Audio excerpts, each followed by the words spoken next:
भगवती हे सिद्धि कंठ कुटुम्बिनी भूरि कृते जय जय हे महिषासुर मर्दिनी रम्यक पर्दिनी शैलसुते। आज पवित्र चैत्र पूर्णिमार शेष मंगलवार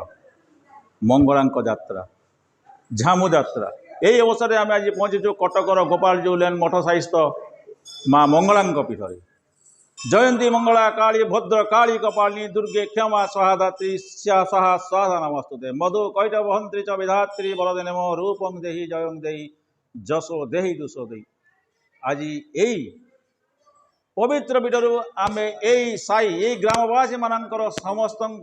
रूप आ जस देवार कामना माँ सर्वमंगला पाखे करुचु। आज झामु यात्रा अवसर में यही पवित्र पीठरू झामु यात्रा बाहरी। प्रति वर्ष परी यही वर्ष झामु यात्रा असंख्य श्रद्धालु माने निआरे चलिए निआर बती खाइबे कौन लगी विश्वर कल्याण लगी कौन कामना करेंगे विश्वर कामना विश्वर शांतिर कामना ये शांतिर वार्ता बांटे माँ मंगला पाखे गुहारी जनइबे माँ सारा विश्व को शांति रख समस्त ये अग्निरूपी विष को तू निजे ही खाई जा आउ समस्त को शांति दे। ये जो शांतिर वार्ता लगी आम आज ये कटक गोपाल जीउ लेन मठ साहिस्थे पहुँचीचु एवं किसी बुझा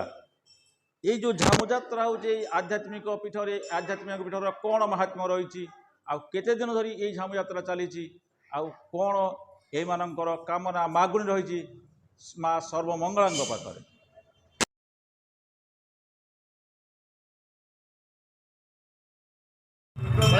जयंती मंगला काली भद्र काली कपालिनी दुर्गे क्षमा सेवादात्री स्वाहा स्वाहा नमस्तुते। नमस्कार आपण परिचय माँ मंगला पूजा कमिटी संपादक अनिल कुमार नायक। कौन कहे माँ आज पवित्र झामु यात्रा ये ये पीठर महात्म्य विषय किसी कहे देखो आज को दीर्घ 60-70 वर्ष हम ये परंपरा चली आमर जन्म नाला आमर पूर्वपुरुष मैंने बहुत पूर्वर मानसिक भाव में आम जहाँ जी शुणुचु जनकर मानसिक थिला एवं से मानसिक पूरा पर से प्रथम झामु यात्रा देते परे परे अन्य व्यक्ति मैंने समस्त माँ मंदिर में मानसिक रखिले और समस्त मानसिक पूरा पर प्रत्येक वर्ष समस्ते यही भाव में झामु यात्रा माँ को दे परे परे साईर कर्मकर्ता और साई कमिटी यहाँ प्रतिवर्ष कर ये झामु यात्रा छड़ा अन्य कौन पर्व रही ठाकुराणी निश्चित रूपे माँ प्रतिवर्ष वार्षिक उत्सव हुए और आमर माँ चंडीपाठ कराए दशहर आमर माँ पाखे जेकोसी व्यक्ति हूँ ना कहीं जदि कहीं कहार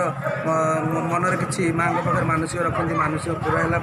से आसिक भोगराग कर पूजा कर। निशुंभ शुंभ निर्नाशी विधात्री वरदे नम रूपं देहि जयं देहि जसो देहि दुसो देहि। नमस्कार आपण परिचय मोटरसाई मंगला पंचायत कौन कहे आज आप पवित्र झामु यात्रा ये जो ठाकुराणी अच्छा माँ मंगला ये जो पीठ पवित्र पीठ यार महात्म्य विषय आम टे सर्वसाधारण को जनवाक चाहूँ। ये माँ बहुत शक्तिमान बहुत पूर्व काल माँ को आम देखी आसु पथर मूर्ति थे आम देखिक भी तार मूर्ति हो गले एत गर्व कर माँ डाकिले से आवाज देकी कामना करोसी मैंने ये परंपरा आम साई लोक हूँ कि बाहर लोक गोटा किसी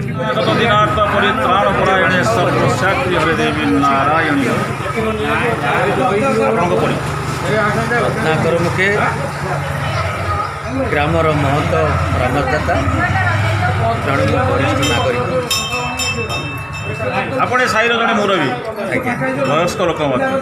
ठाकुराणी विषय आप अधिका जानते युवगोष्ठी आप अधिका जानी कौन कहे मुझे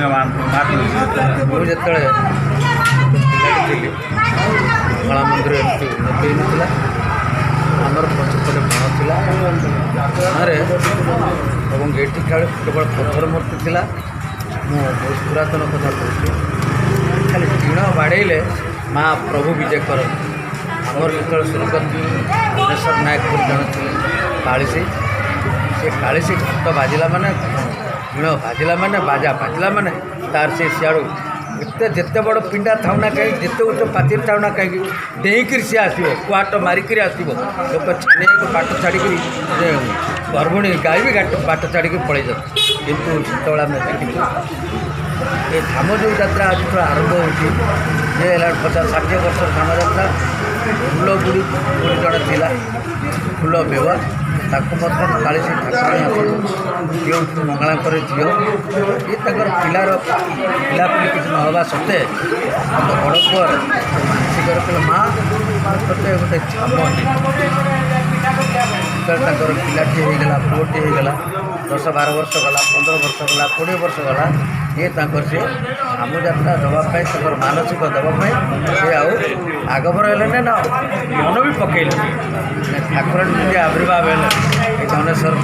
नागिले से काली लागिक कले कहीं मत माटिया